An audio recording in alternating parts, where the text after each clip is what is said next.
Welcome to the Trending Podcast. We want to focus on the things that are happening in real estate that can actually help realtors improve their business. And so every guest on here will be someone who has done just that, who has built a business in light of everything that's happening in the industry and what's been happening along the way. So I'm Ian of Austin. I'm your host for today, and I'm going to be interviewing Cass, I want you to tell us just a little bit about yourself, and then we have so many things that we need to talk about. Hi. Well, thanks for having me on, Ian. I appreciate it. I love chatting with you all the time. Every single time we chat, it's always great. My name is Cassandra Marks. I'm a realtor. I am licensed in the state of Washington and the state of Oregon. I cover Southwest Washington, Vancouver, and all the Portland metro area. I started my career as an investor in 2011, and then in 2017, my husband's like, I'm tired of crappy realtors. Will you please get your license? I think that's a story a lot, right? I'm tired of crappy realtors. I'm going to either get my license or someone says you should get your license because you'd be better. Yeah. So I also, I'm a farmer. I like to say I'm a farmer with a real estate problem. So I have 2.5 acres just outside of Vancouver. My husband and I are renovating our very last renovation. I will not do another one. You say that. I've got, no, we're done. All of my 30s were renovations. I've got chickens, ducks, geese, a huge garden. I love canning. I teach sustainability, canning, farming, anything you need. Like, I love to do that in my life. And then, I find time to do real estate and chat with people like you. I think that's great. I think what happens is a lot of people think when they get into real estate, they have to completely adjust what they're used to doing and the things that they enjoy. But I like that you've kind of centered your real estate career around the things that you enjoy. And it seems like it's flourishing based on what we've talked about, right? Yeah, it's all about authenticity and being yourself. And you can produce something on the internet, but as soon as someone meets you in person, they're going to know whether you're lying or not. Yes, 100%. You know, there's so many paths we can go because of that little point that you made there. I think the first one I want to ask is, how do you feel about the state of the industry today? Just like real estate, where you're at in general. State of the industry, like, obviously, it's hard. We just got back from our conference in Las Vegas, and it's hard. Every conversation I had with people, like, everyone's like, I'm doing good, I'm doing okay. Some people are like, I'm doing great, but everyone agreed that it's hard.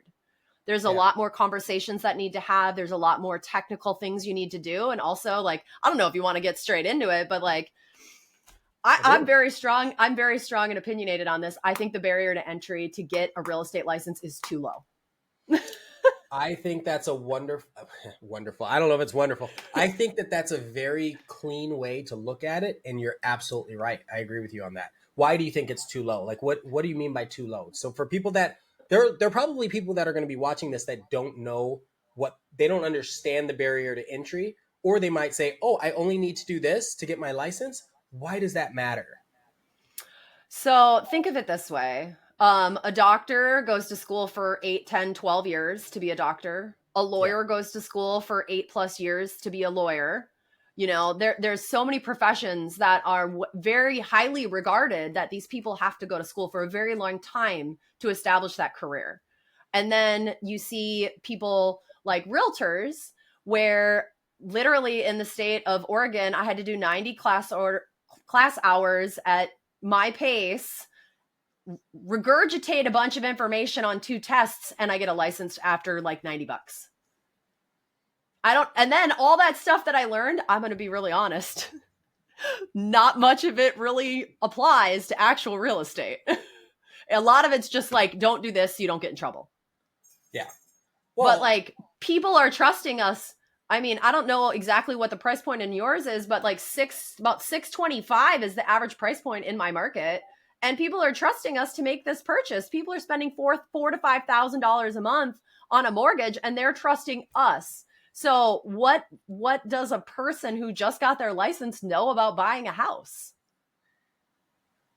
Well, there's a stat. It's been a couple of years since I've seen this stat, but NAR, which is the National Association of Realtors, said that less than 50% of realtors even own a house or have ever owned a house.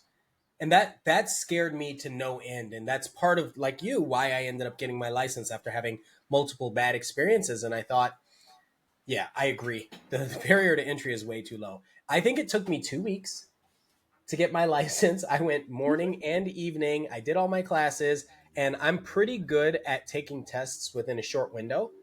Mm-hmm. As long as Same. I have heard the information, it's like, oh, I've heard this. I can remember. I don't take notes because I don't. I went through my entire college career that way. I know I'm telling on myself a little bit, but I retain things pretty well enough to be able to take a test and pass. And that's Yep. all that the real estate license is.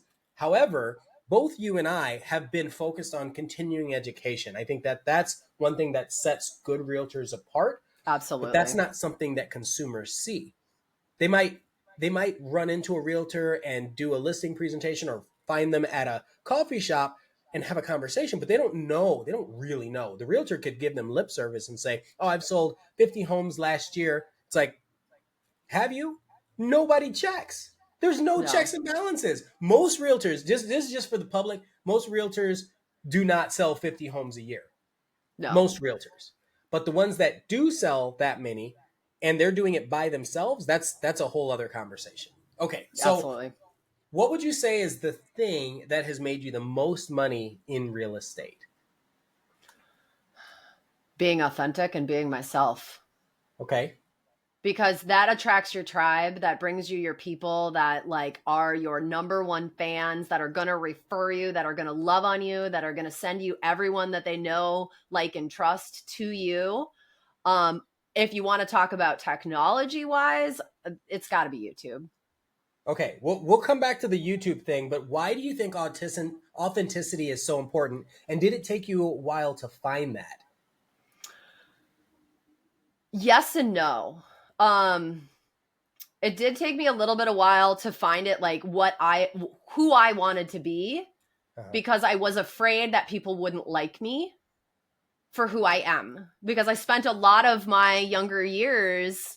I mean, like, let's get deep down into it. I was bullied my entire school career. If Yeah. social media would have been around, I probably wouldn't be. Like, I Uh, don't know how kids make it through that. And so, yeah. like, growing up, when I went to college, I found a tribe. I realized kind of who I was. I did the whole corporate America thing and like got told to shut up because I was young and didn't know better. And I get it. Like, now looking back on it, I probably would have told myself to shut up too. But like, I mean, ultimately, just being authentically you will bring you the people, and like, you want to work with the people you like. You want to work with the people that you get along with. Like, I don't know how many times, like in the beginning of my career, I just worked with everybody because I was like, I thought I had to. And now I'm to the point in my career where like I sit here and I genuinely think to myself, like, I'm 6 months in with a pair of clients that are relocating and I'm about to fire them Oh my gosh. because You know I that just can't. I just can't. Like, it's too much. Every time I get a phone call from them, I'm just like, my soul hurts. And I'm like, that's not how I want to work. I want to be excited to get these text messages and these calls and these emails from my clients. I don't want to be like, oh, like another one. So authenticity, I think, really brings you the people that work best, like that will make work not work. It will make it fun and rewarding. I love that. I think that we all have this mental space that we should be able to protect, and if we are authentic, like you're saying, it gives us it attracts people that we do enjoy spending time with, and I think that's a Mm-hmm. wonderful way to build your business. Would you say, like, how would I say this? You talked about YouTube a little bit. Would you say that that's helped you attract those types of people? Yeah, definitely. A long story short, so I switched brokerages about 2.5 years ago. And in Oregon, you have to decide, like, you can only do open houses for people that are at your same brokerage because of your E&O insurance. Yeah. And I built all of my business in the beginning on open houses. So I switched, and like, there was no one had listings in Oregon or Washington. I was like, well, crap, what am I going to do? And so I, started hearing about this YouTube thing and I was like, Okay. oh. So I made a commitment at the end of 2022 to start doing video and I hate short form video. Like, I hate having to constantly be creative on Instagram. Yeah. I'm like, no, that's too much work for me. I want something better, and YouTube seemed to fit it. And so, being able to be my person on YouTube and just whatever. And I always ask the people who call me, like, eventually, like, what was the one video that made you call me? Like, finally call me. And Ooh, it's that's a amazing. perfect question.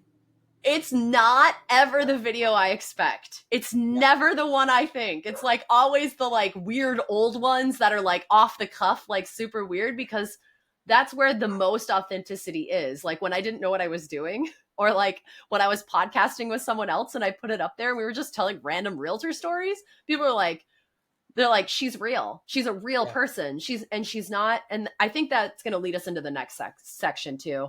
And I'm very passionate about this. I am not a salesperson. Right. I am a builder of relationships and a founder of relationships first. Selling houses is second.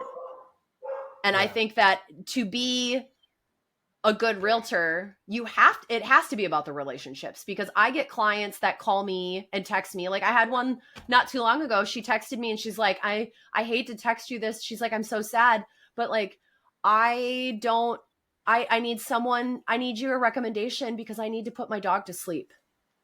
Do you know anyone? And like, okay, like is that something you're going to text your realtor, or is that someone you're going to text like that is a relationship and a friend? And so she texted me that. I mean, we're friends, and I sent her that. And like afterwards, like actually she ended up putting like, I think all three of her dogs down with the same company within like 2 years. Mm. But like she was so grateful for them and like how genuine they were. But like as someone who is a connector and builder of relationships, like that is my job. Yeah. And the houses come second. Do you think that new realtors getting in the business should focus on that before sales, before building a brand, before understanding what leads are, before caring about their brokerage, before all of that, should focus on building relationships? Like, how important is that, do you think, for I people mean, that have not done real estate? I think building relationships is the cornerstone of real estate, because there's some people, like when we talk about the grand scheme of things, and you and I talked a little bit before the podcast, like my Yeah, profitability is 87%. I don't it's spend much perfect. money in my business It's incredible. because of my relationships. So I don't need to sell as many houses as other people because I don't spend as much money to find the leads, to find the people, and to do my business. I have people that speak for me. So when you build those relationships and they're strong foundation and they come back to you time and time again for questions or whatever you need, and you're in their life and you're, genuinely and authentically part of their life, not just like, hey, just checking in to see how you're doing. No, Oh, like I hate that. Yeah. I hate that too. I mean, like I do text that, but it's also like, hey, like, It's how's it hard not to. going? Yeah. It's just, it's there. But like, if you build good, solid relationships with people, I just don't see why you need to spend oodles and oodles of money to run your business. So if you haven't been in this industry, or if you're in this industry and you are spending a lot of money, this is a perfect segue to ask like what you're spending money on. So drop that in the comments below. But Cass, I want to ask, because you don't spend, you have what, 87% profitability. What are the things you are spending money on that you think is important for realtors? I mean, like, obviously your dues. I mean, Yeah, that's forget counted those. in there. Nobody wants to pay those. Those are like real estate taxes. Nobody wants to pay them, but you have to. Like I pay for my website. I pay Okay. for a specific domain for my email. Yeah. I pay for my, like the website that I send my newsletter off of. I pay for Okay. Yeah. Canva so Yeah. that I can make beautiful things. But I mean, outside of that, I'm not overly spending in a lot. I just really recently hired a VA, a virtual assistant, to help me with some Yes. things so that I can spend some more time either in my business or with my family. Because that's ultimately like my why is not to sell 80 houses, 70, 80, 100 houses a year. My why is to have a good life and provide for my family and have time with my family. And so when I, limit the amount that I spend, I get to take home more and I don't have to work as much. And That it that just, resonates so much. The I want to have a good life and high quality of life, and not base it on the number of transactions, because that's going to alienate some people, especially people that are getting into the business. I had that question earlier today. How many houses did you sell last year? And I'm thinking, I don't think that's the right question, right? Like, what do you It's actually want not. to know? Do you want to know what I brought home? Do you want to know how many countries I got to visit? Like, what is the purpose of asking that question? And so, um, yeah, I think I that will think, alienate a few. well, it's always, I don't know. I don't know what I can or can't say on here. It's always sometimes with realtors, it's always a big dick measuring contest. And Yeah, I don't play yeah, that. you I can don't play say that game. how you, yeah. I So don't play that then game. my question is, so we're at a brokerage. We happen to be at the same brokerage that is focused on relationships, collaboration, all that. We're all, yeah, I know, right? And we're connected across the country. We're in all 50 states and a couple provinces in Canada. We're growing like wildfires. Sorry that it's that might be a touchy subject for people on the West Coast, but we're growing very rapidly because it's almost infectious how positive we are. My question to you is, how do you decide who you're going to refer business to, especially knowing that you don't want to work with people that are only focused on transactions? Well, I think a lot of that comes from a part. So when we do business, if you're a new realtor, you're going to hear people talk about pillars of business, and it's Talk really about you what? want to pillars of Oh, pillars. business, Yes, yeah. pillars, Thanks. I heard and colors, and I was like, "That's colors. new." I was like, "I want No, to know what color business I." Anyway, go ahead. you are the rainbow. Oh, that's too much. Maybe I am. But pillars of business. So like you pick two or three or four pillars of business. And honestly, like when I was with my old brokerage, like I would sit there and they're like, oh, like you should call expireds or like you Yeah, should do for sale by owners. I'm like, is there anything else? store Like, what fest. else Yeah, is there? What else is there? And so like I dig in, dig in, dig in. And one pillar of business that I really resonate with is agent to agent referrals. okay, It is approximately 60% of my business. okay, And growing, I feel like, between that and YouTube. But I I just I like to foster those relationships, and I treat other realtors like I would treat my friends, my family. Like I again do not see them as a paycheck or a dollar sign. I see them as a relationship, and I'm building relationships. So in order to do this, I get to do fun things like travel to conferences where I meet yeah, people like you yeah, and people throughout the country. So I've done a whole slew. I try to do 4 to 5 conferences a year, and travel and meet people and network, and just, spread joy and happiness. And also, when we do those types of things, yeah, we go there to learn, but ultimately fostering relationships and having smaller, little more intimate conversations. Like one night I was sitting at the hotel in Vegas and there was 5 of us, yeah, and we sat there and spent 4.5 hours talking about YouTube. Like yeah, really like the nitty gritty, the tiny stuff that you don't have time on a mastermind to get into.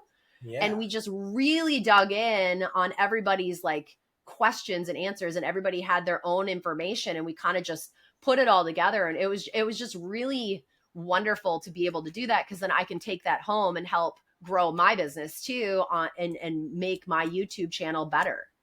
And so fostering those relationships and understanding who these people are, like you get to know them. Like I have conversations. I mean, I was looking at my text on the internet, like off Xfinity. I went and look up my calls and my texts for 1 month. uh-huh. I probably have. This is embarrassing. You're gonna have to look yours up. I had over 5,000 text messages last month. I sent and received over Oh, 5,000 text messages last month, because it's wow. like it's everybody. And like I sit Yeah, here and I look, like what are you doing? How are you feeling? What's going on? How, like my one friend, I was like, how's your nephew? Like these are yeah, all agents too. So like we yeah, all have these relationships. So when you get to know these people, you get to know how they run their business. You get to know who they are as a person. And I refer a lot of times, not only on the relationship that I have with the person, but I always like to refer people based on if I think they will match up well. yeah, Because there's nothing worse than working with someone you don't like, that you don't yeah. like mesh with. And like that's all of like authenticity and being who you are. Like, so finding that, I do the same thing with lenders, escrow, everything. Like I try to find people that vibe the best together so that we can have the best transaction. Because everyone complains, like myself, why I got into it, because I had crappy realtors. So Yeah. I want to foster happy memories, not scared, sad, or crazy memories. I mean, we do have some crazy ones with real estate, Oh but yeah. like I don't want to make this scary or upsetting for anyone. I want them to have a really good time doing this so that they do it again. There are so many things that you said in there. One of them that I wanted to talk about was you send 5,000 texts, and I don't know what my number is, but what I do know is, and this I actually hated that I had to do this. I actually switched to iPhone a couple years ago Welcome. now because because most realtors in the United States, the collaborative ones, this is kind of a weird statistic, but the collaborative ones, I would say the majority of them had iPhones. But what you'll notice is if you're on an Android, you actually couldn't at the time, you couldn't send full quality video messages to other agents, and they wouldn't invite you to group text messages. It seemed like the silliest thing. It became probably the best investment in my business because I was an Android person through and through because I didn't like walled gardens. I was like, I'm going to do my own thing, but I want to be with people.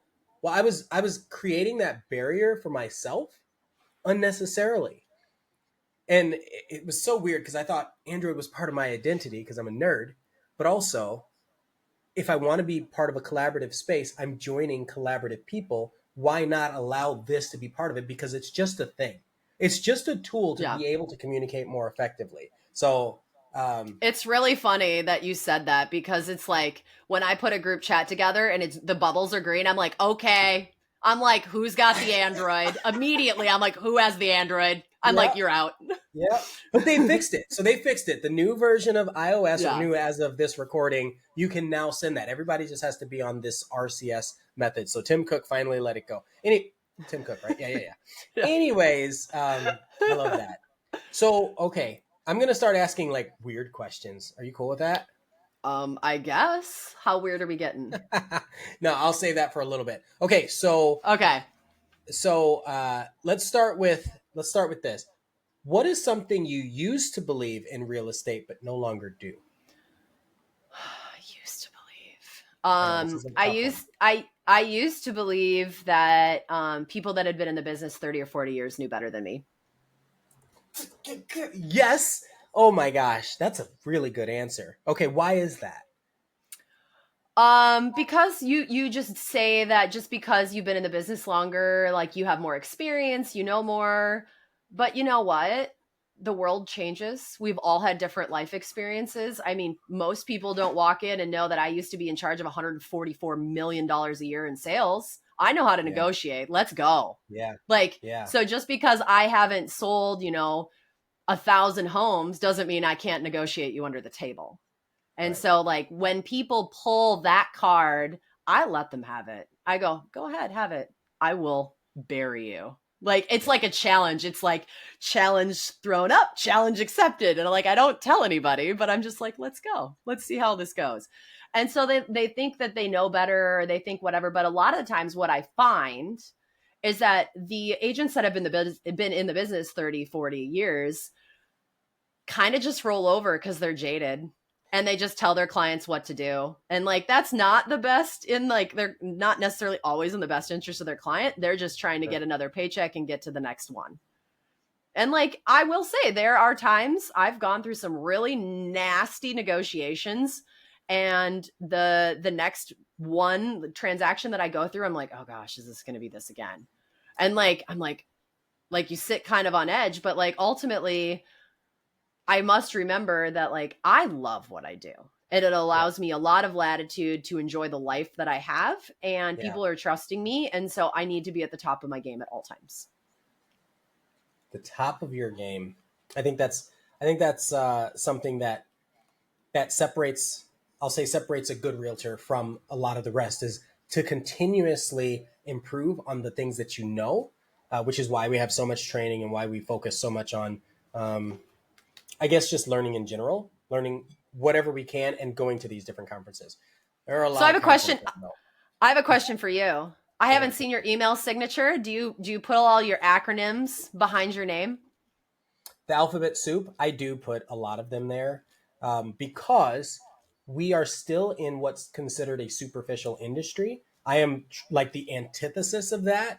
Like I usually wear t-shirts and a weird hat and fun shoes, as you see behind me. Like I don't like you. I'm just myself. And Hmm. if that resonates with somebody, then that's the person that I want to spend time with.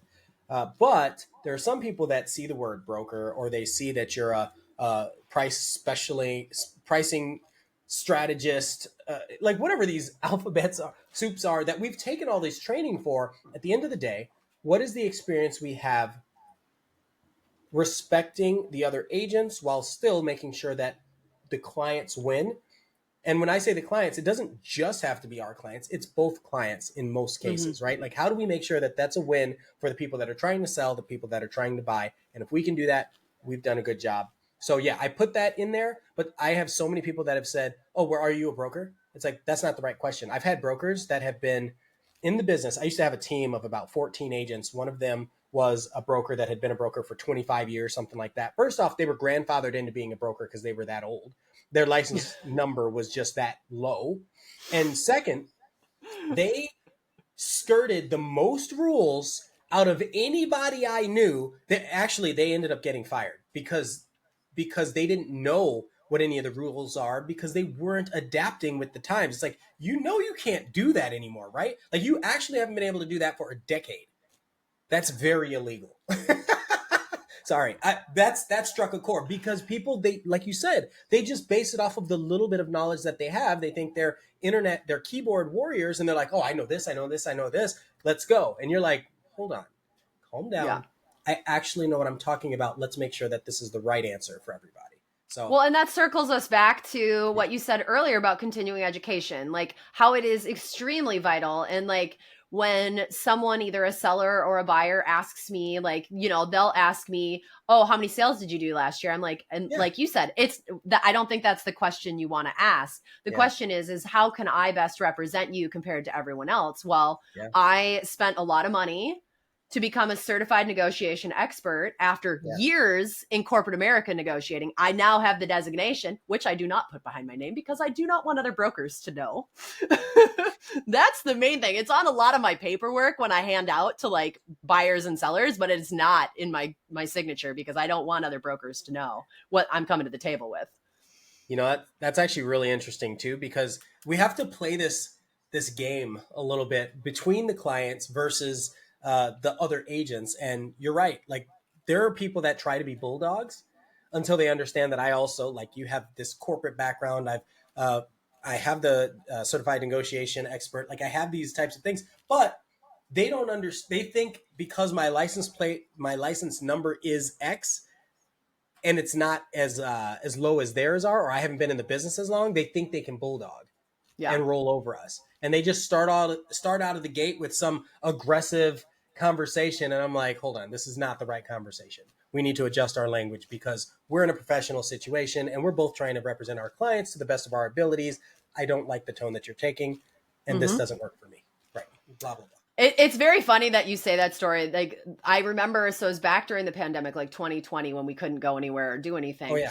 I Yeah. was I was a listing agent on this house in Gresham, and this agent, like, the more I found out about her, the more I understood why she was treating me the way she was. She's like, I've Mm, been in this business for 25 years, and you've got the house price too high. And I'm like, well, ma'am. yeah. And I called her ma'am because she's decided to do that to me. I go, well, ma'am.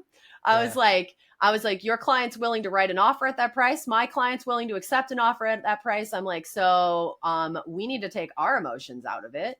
Uh-huh. And she just, I mean, like I had her on speakerphone and my husband was sitting next to me on the couch and she just went off on me and she was like cussing at me and everything. And I'm sorry. I'm like, obviously you're extremely emotional about the situation. I'm like, I don't think I would like to continue this conversation. So I think we should take a few minutes and take a few breaths and then reconvene at a later time when we have both had a moment to think over, because this is about our clients and not about us. Yeah. So let me tell you the background of why she was so pissy.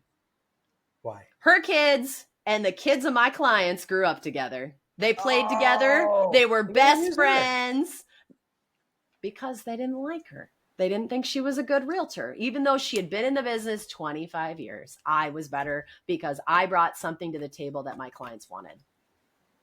Yeah. Excitement. Do you think that is a red flag when an agent starts out with, this is how long I've been in the business? Yes, because they feel some sort of entitlement and they feel some sort of like, you should respect me more. I know more than you. And it's never that way. And like, you should never treat people that way. Yeah. Like, I treat an agent 1 year in the business the same as an agent that's been there 40 years. Like, because it's about my clients, not about you or me. Yeah. We are trying to So, come to a mutual agreement on our client's behalf. So there yeah. shouldn't be any animosity. There shouldn't be any negative comments. I mean, I understand. I was just chalk it up. I'm like, we don't know what's going on in other people's lives. Right. You don't, yeah, exactly that. Yeah. I had an agent that made an offer on a house and it was like 50% of the list price. And I was livid from my clients. So my clients at the time were 94 and 96 years old. And the house had been on the market in Austin, which is a very, at the time was a like extremely hot market. And their house had been on the market for almost a month and a half, something like that, which was a long time. It needed a lot of work, all this stuff. So they made a 50% offer. And I told the agent, I said, dude, I don't even want to have this conversation with my clients. Are you sure you can't do any better than this? And he said, this is our offer. So I went to the clients. They were the most grateful that I could not understand why they were so grateful, because I was in my own head, not in their hearts. And they Mm-hmm. said, we're not going to live that much longer.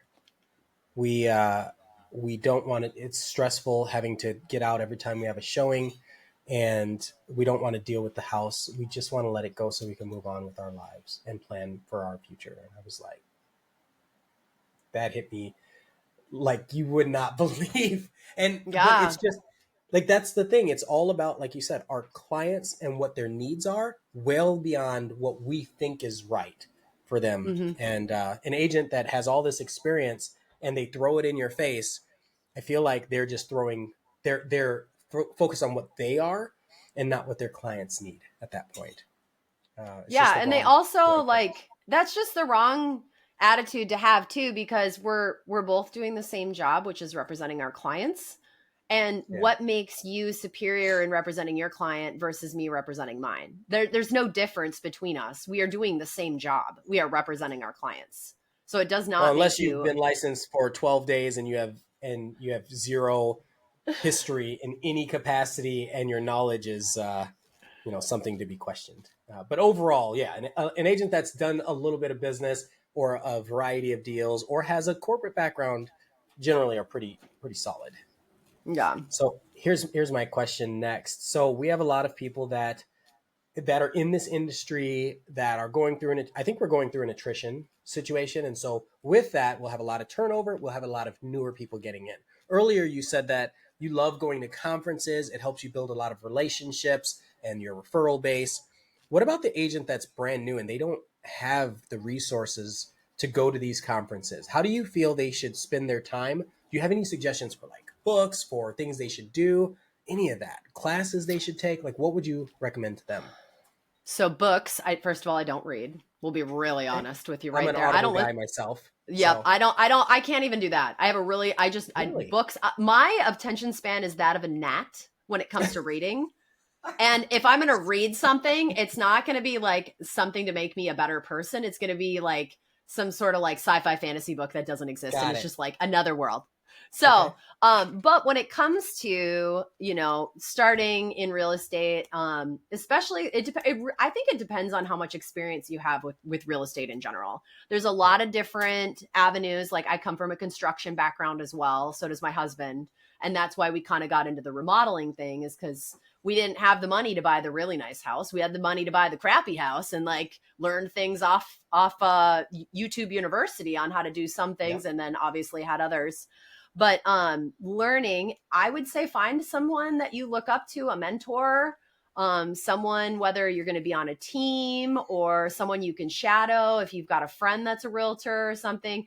Because, when I got into the business, I understood how to buy and sell real estate. The things that I wanted to learn were like the contracts, like kind of maybe where to find business, because I was like, how do you find business? Like, I didn't know that, but like I understood real estate.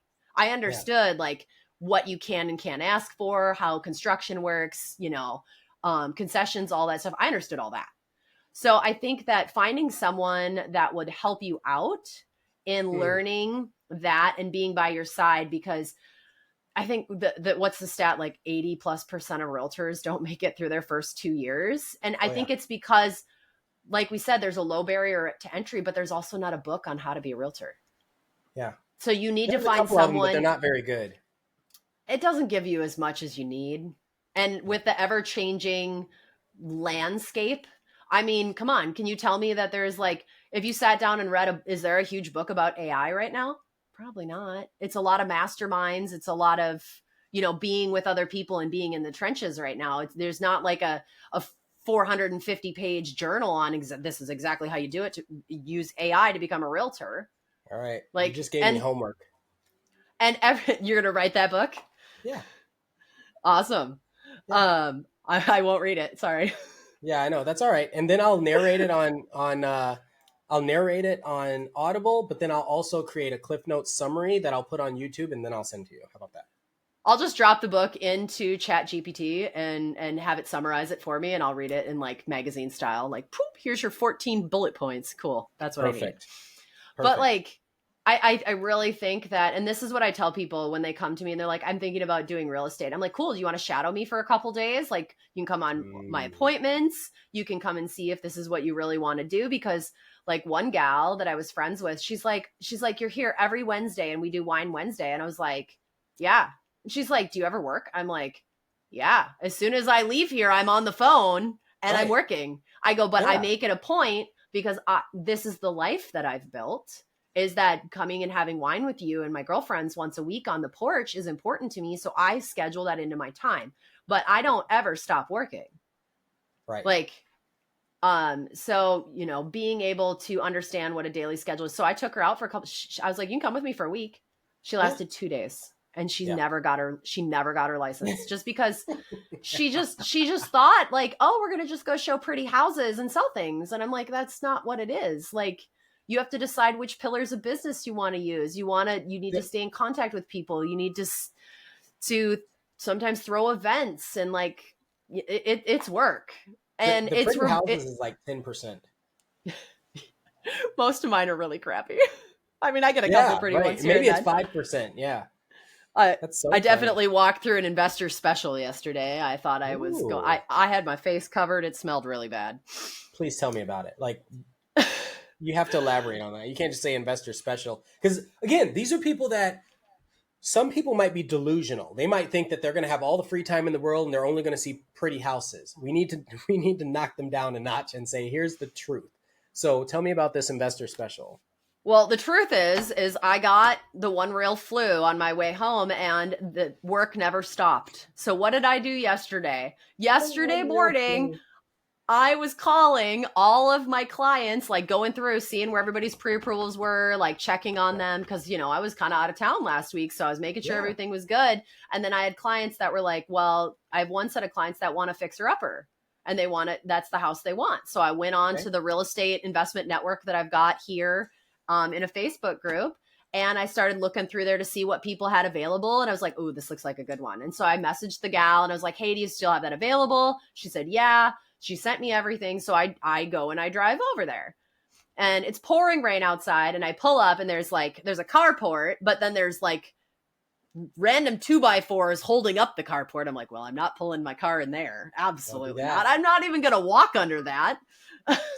and like, you could see the roof was just covered in moss and like all the tree debris. And you're like, okay, here we are. I walk up to the front. It's a white house, but it's actually gray because it's covered in dust because it hasn't been sprayed off in who knows how many years. And I'm like, all right, this is gonna be good. go to unlock the door, and like literally there's like the tiniest little sliver of metal keeping the deadbolt in the hole because someone had probably busted in and busted it Yeah. open. So they put like one little thing over the back. But as soon as I walked in, I don't want to offend people, it smelled like old people. Oh, yeah. Age is not And a protected class, but okay, yeah. but it smelled like that. And then as I went further and further into the house, I started to realize that I'm like, what is that? And it was like, it smelled like some sort of animal. Hmm. And there's stuff everywhere. Like the house probably hasn't been touched since the 70s.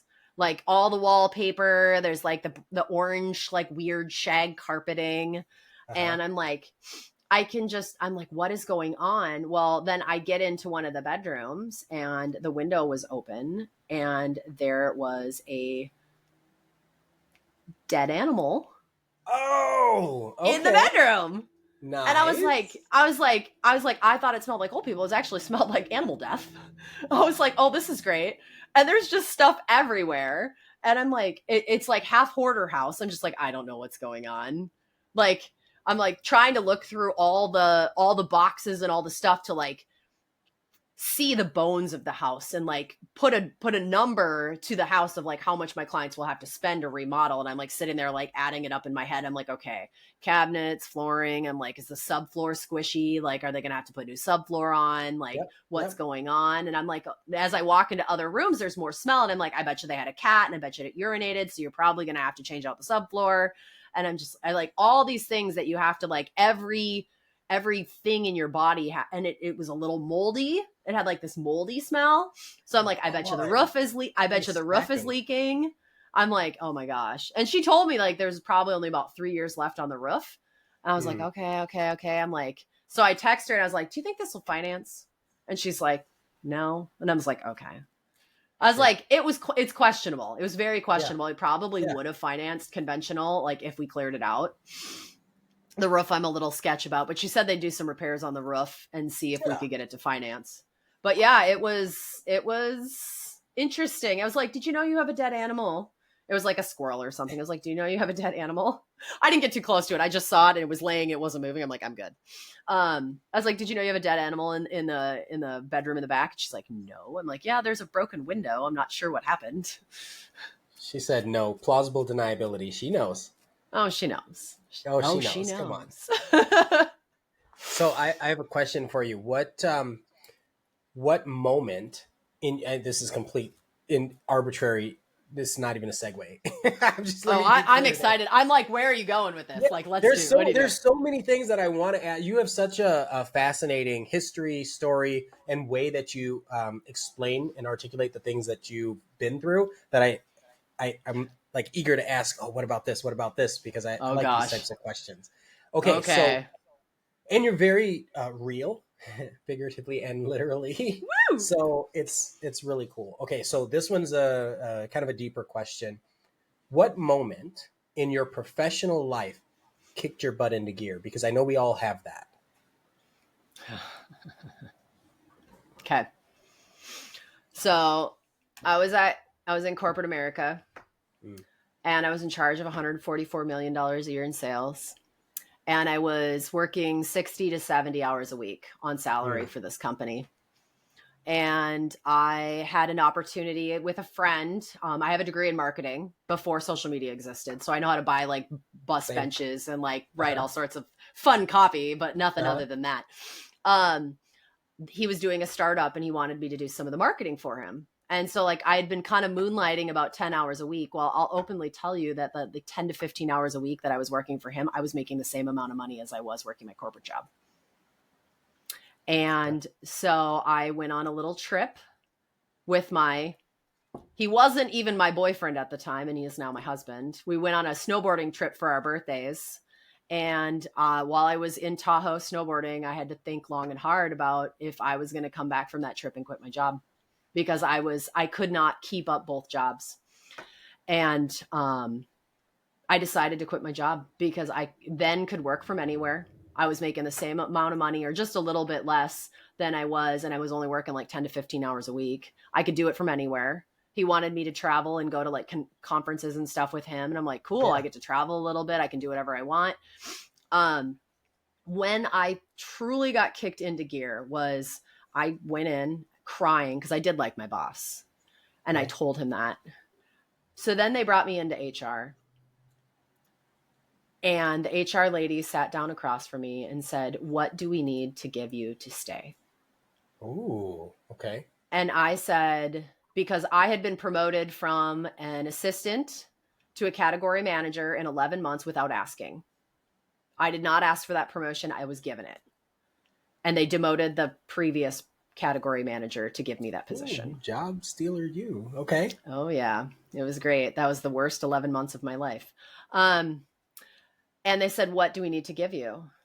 And so I threw out a crazy number, which was double what I was making. Woman pulls out. It's like a movie. She goes to the Yeah. side. She opens opens the drawer, pulls out a piece of paper, writes the number that I just said on the piece of paper. It's an employment contract, and she Yeah. turns it over to me and says, "Here you go." I looked Hmm. at this woman and I said, I said, this is exactly fucking why I won't stay here, because you had the option to pay me this for the last year. I bust my ass for you. My phone rings at 5:30 in the morning. I travel all over the country and do all this shit, and you will not pay me what I am worth. But now you will. Yeah. And Yeah. so like at that moment, I was like, nope, enough and done, done, done. So for the next 3, I said, nope, I'm done. I'm sorry. It doesn't matter what you pay me. I'm not staying. I was very upset about that because a lot of women face that glass ceiling in corporate America. And like, I was by far the youngest category manager ever at that company. I was the only, no, there was one other woman, and she had been there like almost 40 years. Like, and like all the other category managers, except were like old enough to be my dad. Actually, one of them I high jumped with his daughter in high school. Oh, And so okay. like there was a huge disparity. But like the thing is like people, like there was longevity. Like these people stayed at this company forever. So it was a great company. So it was very difficult to say no. But it was the Yeah. fact that like it took that point to get there. So then fast forward, I spent a couple years living in Denver. I moved from Minnesota. I spent a few years living in Denver, freelancing. I worked at a construction company and like kind of helped out as like an office manager and did like payables and receivables at this construction company. And then my husband and I decided to move to Portland. And Okay. that is when we had gotten to the point where he's like, I'm tired of our realtors. He's like, will you just get your license? And like, so that was kind of the jumping off period, was after I got told what I was worth. And I was like, fine. I'm like, I can make real estate whatever I want. I can be successful, measure myself on my own ruler. And I'm going to tell you right now, I've made more money doing this than I ever would have at my corporate job. And I have way more freedom. Yeah. Now, you didn't always have this freedom. No, I didn't. Okay. I mean, and I there's just times don't want. there are times when you don't have freedom either. I mean, the 16-hour days I put in before I went to Yeah. our conference was different, just so that I could spend 4 or 5 days goofing off and barely answering my email. Yeah. But I mean, ultimately, like being told what I was worth, I was tired of it. I was tired of it. I want to work as hard as I want to make as much, and to either make as much or not make as much money as I want to. I don't want someone else to tell me what I'm worth anymore. It's interesting because that's a meritocratus scenario, and I think that's hard. It's hard to look at you yourself, like introflexion, and say, I'm working hard, and this is why I'm making this much money. Like that's a hard thing, I think, for Americans to do, because I think a lot of Americans play victim, and then they get into real estate, or they want to get into real estate because they think they can work less and make more money. And I think it's like you said, like you have to earn that by working Mm-hmm. hard. You can make a ton of money, but it's because you're doing the right thing by your clients that allows that to happen. And so you're earning that. The harder you work, the more it grows, the more it scales. Well, and it goes So, back to everything we talked about. It's about building yeah, those relationships. So I worked very authentic hard relationships. to build all those authentic relationships that I have now, so that I don't have to work as hard. I still work Yeah, hard. I don't yeah, know. My husband's like, if we could retire tomorrow, would you? And I was like, probably not. Probably because I not. don't know what I don't know. I mean, I would love to homestead for the rest of my life, but like, I mean, there's something about they call it chasing the next deal Yeah. Yeah. that I want to get another like great home for another wonderful person, and I feel very rewarded when teaching people how to invest in their futures and to make their life better, because I didn't have that growing up, and it just kind of was like a figure it out thing. I think that's a. I'm making an assumption here, but I think that's a common thread throughout our age demographic where we didn't have, and our parents tried to provide, but they couldn't. And now that we're a little more, what do you call it, like aware and coherent about what's happening, we want to share that knowledge that we've earned with others and with our clients. Does that sound Yeah. about right? I mean, yes, to an extent. I mean, there was one point when I was 12 that was I 12? 14. I was 14. When you And were I running a was, company startup? no, I was within a week of being homeless Oh my gosh, yeah. because Yeah. my parents, my dad, they owned two houses. He took out a second mortgage and a second loan, and they bought a second house, and we couldn't sell our first one. And it just sat and sat and sat. And they were about ready to repossess both of them. This was like about a week or 2 weeks before Thanksgiving one year. I was in about eighth Wow. grade. And I was like, what are we going to do? And luckily my parents just I don't know what happened, but we ended up selling the house out in Wilmer, and everything was fine. But like, my mom to this day tells me the stories about like, I wish I would have known more and not let your dad make all these wild decisions thinking that he, knew better. And so when I see stuff like that, I get very protective of people, and don't want them to make the same mistakes and deal with the same issues that I did growing up. So it's like, it's kind of that little motherly feeling, like, I want to educate you so you can make smart decisions so that you can grow and flourish and go forward and be happy. I mean, obviously I can't manage your checkbook for you, but like, if I can teach you something about buying a house and making smart financial decisions with a home, I will do the best that I can. You know, we're not we're not seen as like the pinnacle position in the world as far as industries go. Even though No, we were essential workers during the pandemic, even though that happened. I wasn't. I wasn't an Oh, essential really? worker at all. Oh, no, no, Really? no.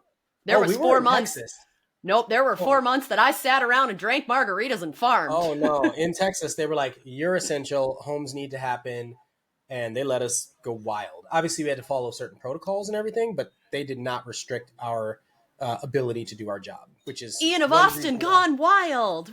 Well, Woo! that's why that's why there was such one of the reasons why there was such an influx of people to the Austin market, because you had the startup culture and a bunch of other things, a lot of businesses, Hmm. but also a little more of that freedom, uh, with Yeah. concessions. So anyway, um, the next question I wanted to ask is related to social media because, like you said before, you would probably be homesteading if you retired. And I think I agree with that too. I don't think I'd even be on social media if it weren't for real estate and needing to build, not be on it, but not be on it in the same capacity. So I now wouldn't be that on you it at are, all. you wouldn't be on it at all? No, if I ever like won the lottery, if you all of my social media would immediately get deleted, all of it. Wow. I Okay. do not care. Like, What, I have a phone, you can still text me. I actually what about loathe when you social media. move? How do people keep up? What about all your clients that have your number and find you on YouTube and They Instagram? great. They still have my phone number. It still exists, but like, I mean, it's still on Google too, but like, ultimately, like, yeah, like, I hate having to like having to keep up with some of that stuff is exhausting. It is exhausting. Well, that brings me to this question. Who do you follow on different social media platforms, or who do you consider like a digital mentor in your business? Because again, there's still people that are heavily getting into real estate, and a lot of times we'll say, like I said earlier, read this book, learn this thing, but who is it that you resonate with that you say, you know what, I like that. They've helped me grow my business on any platform, anywhere. I've met Like, so many wonderful realtors in my and in name my a few. Don't travels. restrict it to just one or Um, two people. You know, like, so when I was having that conversation in Vegas about YouTube, obviously Yeah, Bill Olson, he's in South Carolina, and I love Bill. Burt McGovern, he's in Yep, like the San Diego area. They're yep. great. They're very knowledgeable. I love them. Dan Parker's in San Diego as well. Great YouTube Oh yeah, people. Um, you know, I didn't pay for some $5,000 YouTube course. I didn't, you know, spend all this time because number one, I'm not going to do those anyways. I just went to the masterminds that were around, that people talked about, that promoted the people that have done it, and yeah, was like, okay, how can I be like you? How can I be yeah, like you? And yeah, with Instagram, you know, they talk a lot about like your audience or your avatar. And yes, I feel like I'm pressured a lot into making my audience and my avatar the same on every single platform, but that's not how I want to run my business. no, You know, everyone's like, oh, on Instagram you got to do hyper local and this, that, and the other. I'm like, you know what, people love my farm posts on Instagram, and like 95% of the people that follow me on Instagram are other realtors. yes, So I connect with realtors on Instagram, and you know, that's where I make a lot of my relationships for, you know, my referrals. yeah, Posting uplifting things, understanding like how difficult our industry is and that kind of thing. So like, but when I watch really good content creators, um I love Cassandra she is Florida, in Florida. I Tampa. love her. Yep, Tampa. I Oh yeah, love how her story, and how she's done these house tours. And she actually was like in the top 25 for Q2 for solo agents in our company. Like yes, you are. she's just, and she's authentic. And Yes, I love that authenticity. So like what I can really appreciate someone who's really good at her content. She's absolutely amazing. And then there's Alyssa in Spokane. She makes great content for the people of Spokane. And like, I would love to make content like that. But also when I watch her content, it also exhausts me at the thought of me trying to do that, because that's just not who I am. Again, yeah, authenticity and understanding what you can and can't do. Like, I will never be Alyssa. I will never be the Alyssa of Vancouver, because that's not how I roll. right. It's just, it's not my jam. Like, same thing with the Ksenia thing. Like, I love how she does the house tours. Also not me. No, Like, I'm a farmer. Cool. Let's remodel some stuff. Let's make jokes.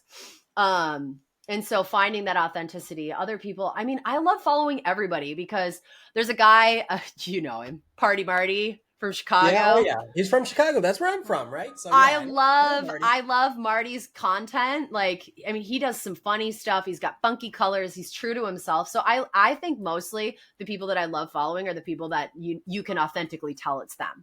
When people are just posting, just sold, just listed, I'm like, I don't Boring. care. Yeah. I want to see who you are as a person. So if you are looking to get into real estate, like, there's no better way to do it than find something you like doing and be authentic about it. Don't be someone else, be authentic. I like how you didn't say Ian of Austin's content. That's okay. I didn't want any recognition. No, I'm When just was the kidding. last time you posted something? Oh, straight to my heart. Uh, You yeah, used to it's a do good all these question. cool flipping videos, and like, you know, we made this one video of me karate kicking you, and like Yeah, that kind of resurfaces every once in a while, but like I haven't seen any flips lately. it's so funny you say that. That's actually the reason why I got into kung fu recently, because I really loved that experience. So you're one of the reasons why I have started doing the things that I'm doing today, in case you didn't know that. But also, Aw. I've been spending a lot of time on all the other platforms and building my team. So I've got I have like 9 VAs. I don't tell people this stuff. I've got so many things running in the background that's what I was focused on. But now you're about to see some. You're going to be upset with how much content comes out So much because yeah, flipping content. So so much much flipping flipping content. content.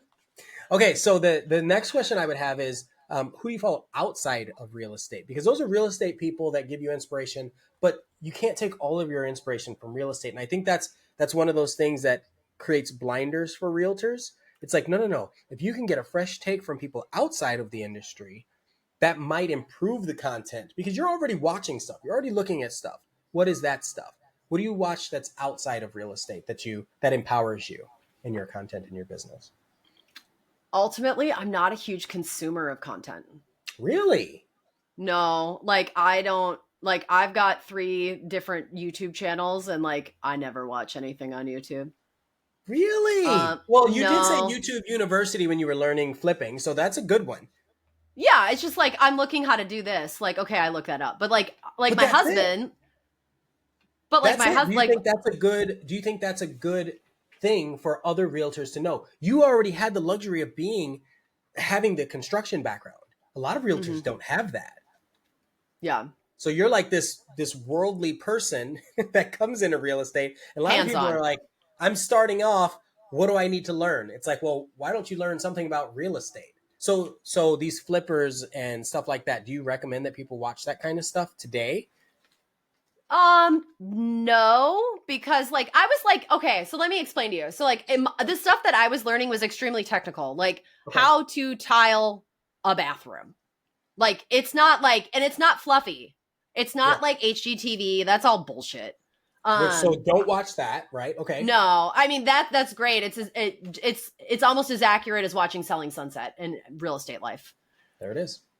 But no, like I was like, okay, how to tile a bathroom. Like my husband watched most of the videos, but like when I was first starting on mine, I was like, okay, I don't know how to put up wallpaper.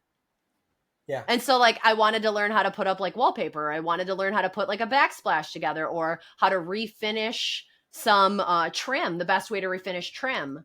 And so like I would look up random little things like that, but like you're not going to find me just like aimlessly scrolling on YouTube. And honestly, like the only place you will ever find me aimlessly scrolling is TikTok. And it's because I don't want to think about work or do anything. And I'm like sending friend homework to people. Like, okay, this is funny. I'm going to send this to you. Oh my gosh, I'm funny. This is like, I don't like, I'll go through, I'm just like a horrible consumer of content. I don't consume much. No. I like and comment on other people's stuff, like other realtors' stuff. But outside of that, like Facebook it's so hard to follow other people now because there's so many ads and I get exhausted by the ads. And so I'm just like, I don't want to watch it anymore. But TikTok's like the only place that there's not really as many noticeable ads. So that's kind of where I hang out.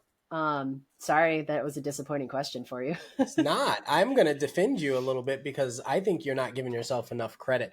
So you're talking about things like tiling a bathroom. There are so many people that are trying to buy a house, and the affordability is a problem depending on where you are Mm-hmm. in the world and where you are in your journey in real estate. And so if you're like your clients are trying to get a new house, you might not understand all the nuance of laying tile. But if you watch one, two, or three videos on how the process works, you can at least understand the process. So then when you walk into a house, you say, oh, this only needs to be retiled. That doesn't seem like it's too difficult of a job. And Yeah. I can help you find somebody that does that. You just Yeah. happen to have packaged that in a little bit earlier than a lot of other people. But I think that's an incredible thing to be able to learn as a realtor. So many people don't know anything about houses, 50% at least, right? If they've never owned a house. That's a big Yeah. thing, being able to add value into your home. So I think you gave the I answer think without thinking you gave the answer. Yeah, I think you're like, who do you follow on Instagram? I'm like, I don't know, like funny chicken memes and But like, that's good too.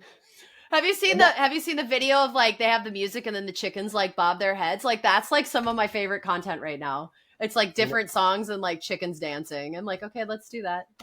And I like think we did, however, a bunch of us girls, which we didn't get together at Rise and do it, but we were all gonna like dress up as one of them and like make a parody video of it because we thought it was funny. I was going to say that's a thing. There are a lot of realtors doing those types of parody videos. And while someone from the outside looking in might say, that's ridiculous. Why? But if you take a step back and you think, this is the thing that I enjoy, and this is how I love spending time with my people, that actually resonates with a lot of other people.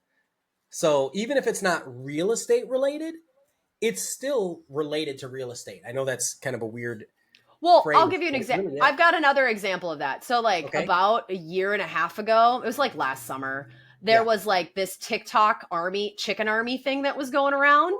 Okay.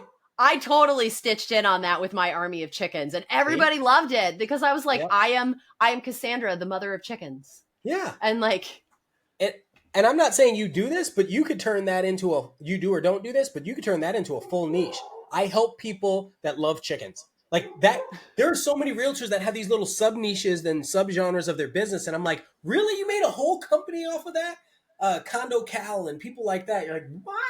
Like you only do that, and it still sustains your business. I could see that. I could see you helping people with that. People do dogs, all sorts of animals, farms. If you only wanted to help people be farmers like you.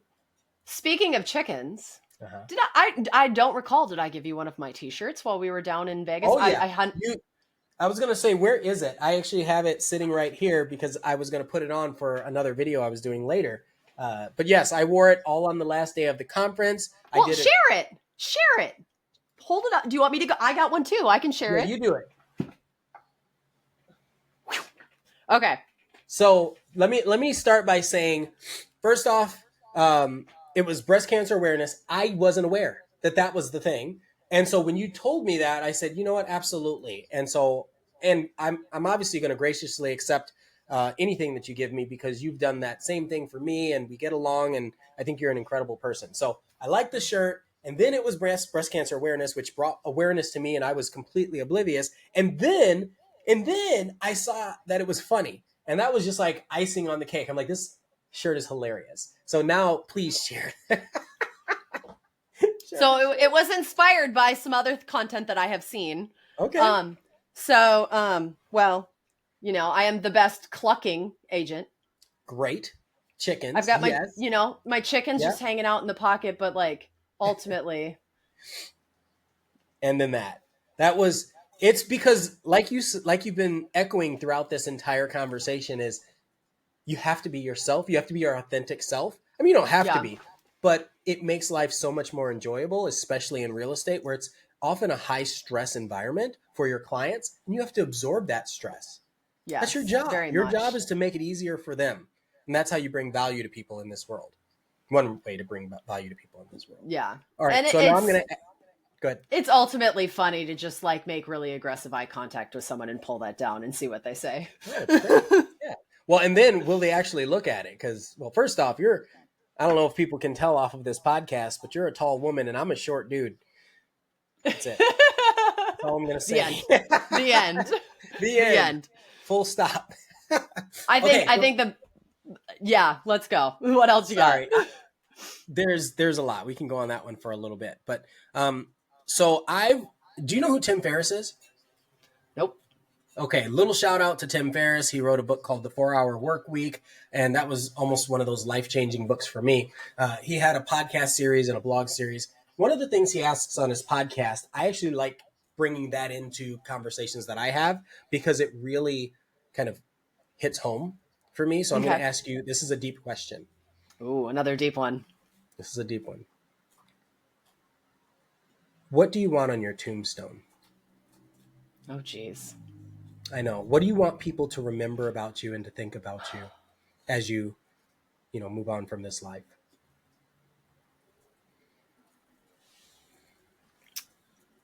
That I loved a lot of people, that I laughed a lot, and that I ultimately helped as many people as I could. And it's not just in real estate. It's in everything. It's every day. How can I help you? Like my friends moved and I went and helped them move a couch. And then that 300-pound couch fell on me. Will we ever forget that? Will we ever forget that? No. No. Being there when someone needs something. That's like the cornerstone of who I am. Like. That's incredible. That's incredible. I think that's a beautiful sentiment. And I think from what I know about you, you have lived that. So that's wonderful. The next thing I want to ask, and this is the last question that I'll ask. No, it's not the last question. Close to the last question. Second to last question. I want to be able to, well, first, let's start by saying if somebody wanted to get a hold of you, what do you think is the best way, in your opinion? And the best way, in my opinion, I mean, I love Instagram, like from like a contact perspective. So reaching out to me, it's Realtor Cass, CAS, 1S right here. Yeah. And I'll make sure to put that in the description and stuff below too. Cool. Just, hitting me up on there. No matter how much I hate social media, like I would say Instagram's the one I'm on the most. Okay. I love connecting with people on there, whether you're a realtor or just a person, or if you've got questions about chickens, canning, I don't care. Like you can go watch me on there, like canning, not tanning. Oh, I was canning. Like, what? That Those are completely different worlds. Colors, canning. Colors, canning, yeah. No, I share a lot about farm. I want to share more about farming on there, but I've shared quite a bit about like my farming experience, and like if people want to do anything like that, I'm always open for questions on what it's like. I love it. Man, you hit me hard with the when's the last time you posted thing? I don't know. Should we look it up right now? No. That was funny. Okay. So this is the last real question. I want to be able to have what your question is go to the next guest. So if you could ask the next guest anything that you would want to make sure is, value added for either yourself or for the audience, what would you ask them? Ooh, that's a good one. There's so many options. Yes. Gosh.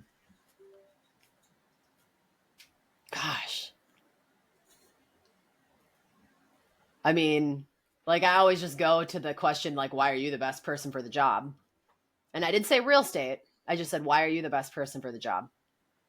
Okay. So then for the next guest, I'm going to ask them, I'm going to say, listen, Realtor Cass says she needs to know when someone asks you why you're the best person for the job, how do you respond? Is that it? Sure. Sure. Sorry, All it's right. not like super deep and introspective. It's just like, It can be. Yeah. I think it tells you a lot about the person. They might have a really good reason for why they answer the way they do. And I think Yeah. our conversation kind of highlights that. You're a very deep thinker and individual. And so anybody that doesn't give you the chance to explore that with them, or they don't get to explore that with you, they're missing out. Oh. So thank you so much for taking the time with me. I really appreciate you. Anybody who wants to reach out to Cass, you know how to do that. And thank you for being part of our trending podcast. And we will see you in the next episode. Thank you. See you soon.